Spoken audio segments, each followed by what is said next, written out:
আজকে সত্যি নিজেকে খুব ভাগ্যবান মনে হচ্ছে। আজকে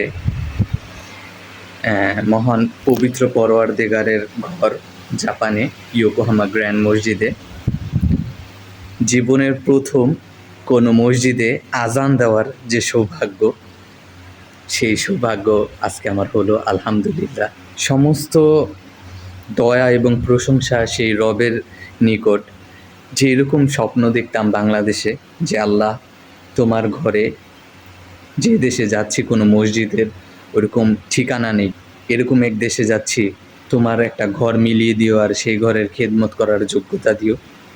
তো যদিও বা অতটা পারি না, তারপরও নিজের জায়গা থেকে সবসময় চেষ্টা করি যতটুকু করা যায়। তো এই যে হচ্ছে ইয়োকোহামা গ্র্যান্ড মসজিদ, আর এই মসজিদে আজকে জীবনের প্রথম আজান দিলাম। এত সুন্দর, এত বড় একটা মসজিদের ইমাম সাহেব দেখে মাঝে মধ্যেই আমাকে। তো আজকে মসজিদে একা ছিলাম, তো সে বলছে যে তুমি আজান দাও। তো যদিও আমার কণ্ঠ অতটা সুন্দর না, ভালো না, তারপরেও আজকে ফার্স্ট টাইম আজান দিলাম। সেই অভিজ্ঞতাটা আপনাদের মাঝে একটু শেয়ার করি।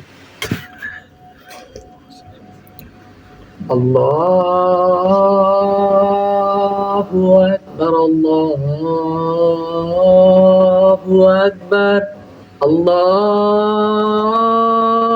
আকবার, আল্লাহু আকবার। আশহাদু আল লা ইলাহা ইল্লাল্লাহ, আশহাদু আল লা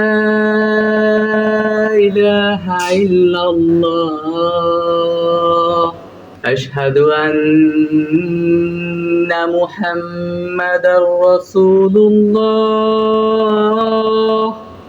আশহাদু আন্না মুহাম্মাদার রাসূলুল্লাহ। হাইয়া আলাস সালাহ,